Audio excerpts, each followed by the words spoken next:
Hello Anderson County, this is Councilman Brett Sanders recapping February the 15th, 2022's meeting. First of all, in the meeting we had a report from the Litter Ad Hoc Committee, which Chairman John Wright Jr. is chairing, and they met and also met with some of the county employees and I think some people at the state level involved, and they're talking on having the nationwide or countywide cleanup day.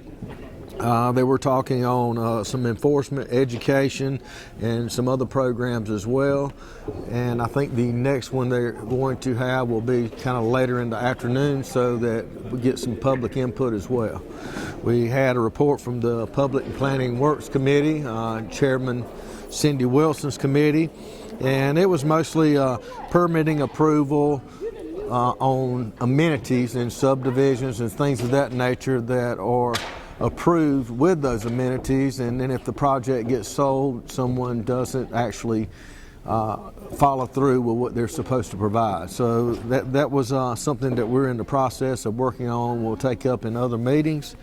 There was also some concern about public or planning commission attendance, which I think we've got that resolved now. We have 7 planning committee members and 2 at large, which that was a state formed back in 1976, I believe. So they're under the authority of the state, but council does have some input on the appointments of those members.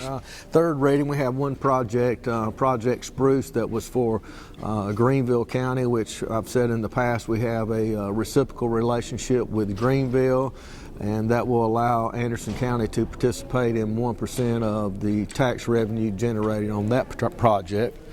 And also we had a couple more. We enlarged the Joint County Industrial Park with Lawless Medals. I think there's going to be a $2.8 million investment, 10 jobs at $27.40-something per hour. Nice family-owned, second gen, I think, generations in there now.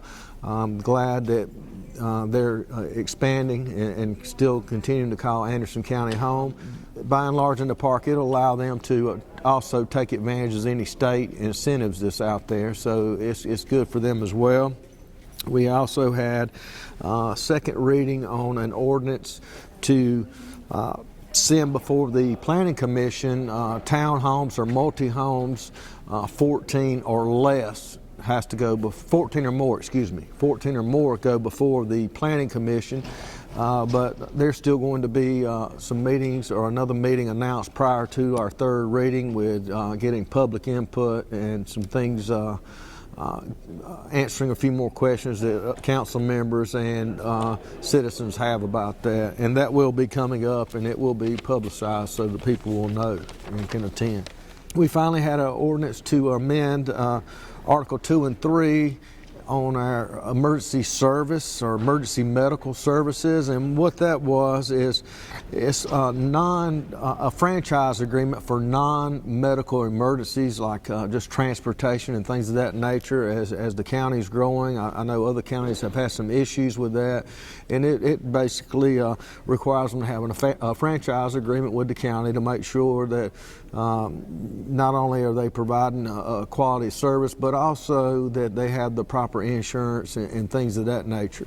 And that would be, I think it was $500 for 1 year franchise agreement, and then there are some fines and things associated with those that fail to apply for that franchise. That was pretty much it tonight. We are on schedule to be meeting back at the courthouse.